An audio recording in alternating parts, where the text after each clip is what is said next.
O grande problema está na confusão que reina na mentalidade das pessoas que atribuem uma crise à língua, quando de fato a crise existe é na escola. É no sistema educacional brasileiro, classificado entre os piores do mundo, apesar de nosso país ser o mais rico e industrializado do hemisfério sul, além de ser uma das maiores economias capitalistas do planeta. A língua não está em crise, muito pelo contrário. Nunca em toda a sua história o português foi tão falado, tão escrito, tão impresso e tão difundido no mundo afora por os mais diferentes meios de comunicação. E a participação do Brasil, com seus 190 milhões de falantes nativos, é de longe a mais relevante e a mais importante.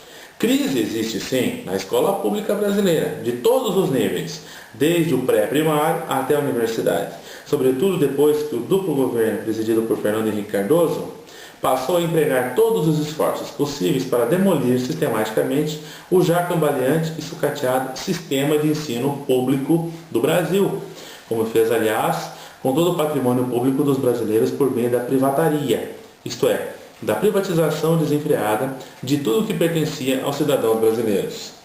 Essa escola arruinada, com professores despreparados e pessimamente remunerados, que não oferecem aos alunos as mínimas condições de letramento necessárias para o pleno exercício da cidadania.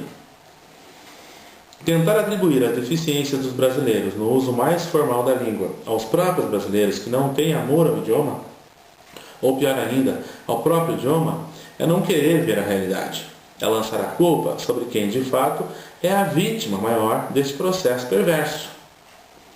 Desse modo, achar que a língua está em crise e que para superar essa crise é necessário sustentar a doutrina gramatical sem submetê-la a uma crítica serena e bem fundada é, a meu ver, uma atitude que só pode ter duas explicações.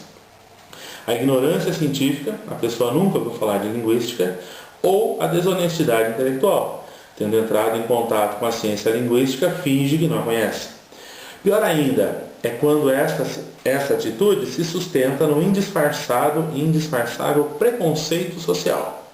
Não podemos aceitar nenhuma dessas explicações para justificar o trabalho daqueles que se proclamam especialistas em questões de linguagem. Que um leigo continue a repetir os mitos preconceituosos e as ideias infundadas que circulam na sociedade sobre língua e linguagem é algo que podemos compreender e explicar com base numa análise sociológica e histórica. Mas que assim proceda um autoproclamado especialista, que ainda por cima se atribui o poder de julgar e condenar o comportamento linguístico de seus semelhantes, é algo que não podemos aceitar e que devemos sim denunciar e combater. Pelas mesmas razões que levaram à transformação da gramática tradicional num instrumento de dominação e exclusão social, é que a atividade dos linguistas brasileiros vem sofrendo ataques grosseiros por parte de auto-intitulados filósofos que representam, na verdade, a reação mais conservadora e muitas vezes com acentos claramente fascistas contra qualquer tentativa de democratização do saber e da sociedade. É a mesma ira que leva os fundamentalistas pseudo-cristãos a querer impedir o ensino da teoria evolucionista de Darwin em escolas norte-americanas, assim como esses fundamentalistas, para defender seu ponto de vista obscurantista, acusam Darwin de afirmar que o homem descende do macaco, coisa que ele jamais escreveu em nenhuma de suas obras. Sua teoria é de que os humanos e os demais primatas descendem de um ancestral comum.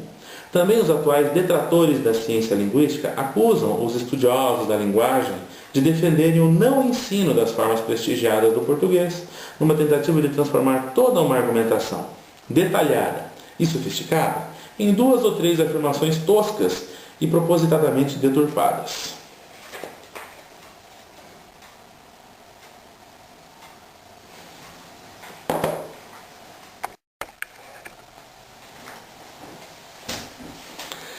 O grande problema está na confusão que reina na mentalidade das pessoas que atribuem uma crise à língua, quando de fato a crise existe é na escola.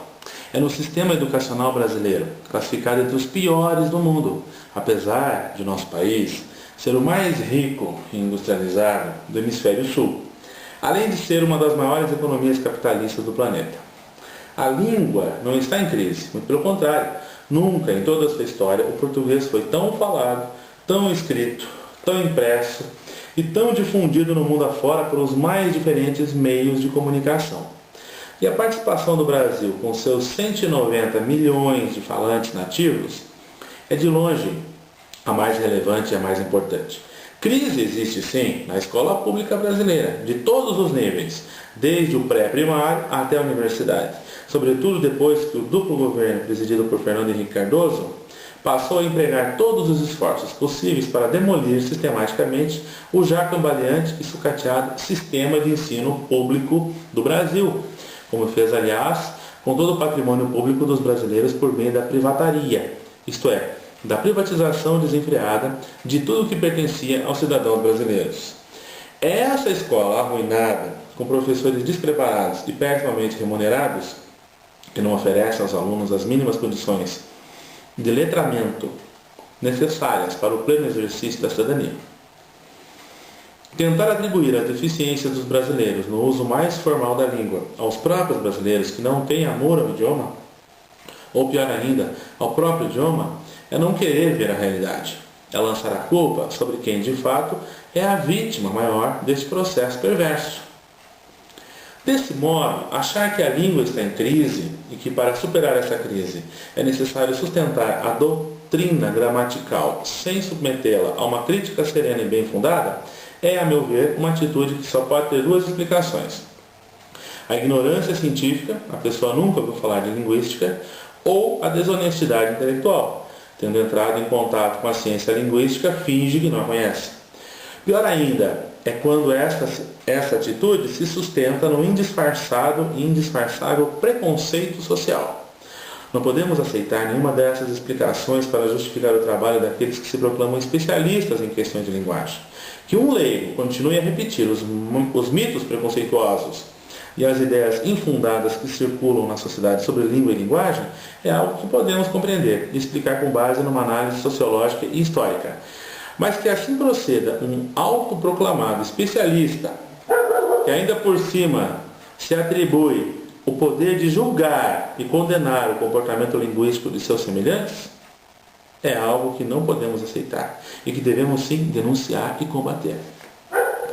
Pelas mesmas razões que levaram à transformação da gramática tradicional num instrumento de dominação e exclusão social, é que a atividade dos linguistas brasileiros vem sofrendo ataques grosseiros por parte de auto-intitulados filósofos que representam, na verdade, a reação mais conservadora e muitas vezes com acentos claramente fascistas contra qualquer tentativa de democratização do saber e da sociedade.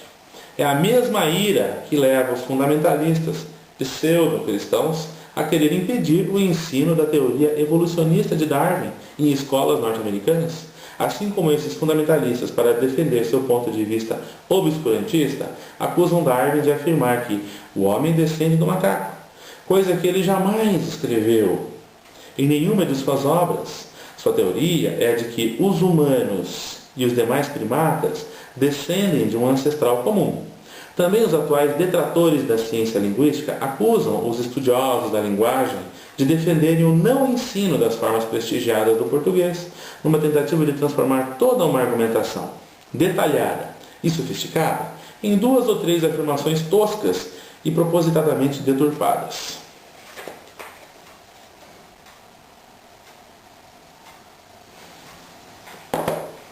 O problema está na confusão que reina na mentalidade das pessoas que atribuem uma crise à língua, quando de fato a crise existe é na escola. É no sistema educacional brasileiro, classificado entre os piores do mundo, apesar de nosso país ser o mais rico e industrializado do hemisfério sul, além de ser uma das maiores economias capitalistas do planeta. A língua não está em crise, muito pelo contrário. Nunca em toda a sua história o português foi tão falado, tão escrito, tão impresso e tão difundido no mundo afora por os mais diferentes meios de comunicação. E a participação do Brasil, com seus 190 milhões de falantes nativos, é de longe a mais relevante e a mais importante. Crise existe sim na escola pública brasileira, de todos os níveis, desde o pré-primário até a universidade, sobretudo depois que o duplo governo presidido por Fernando Henrique Cardoso passou a empregar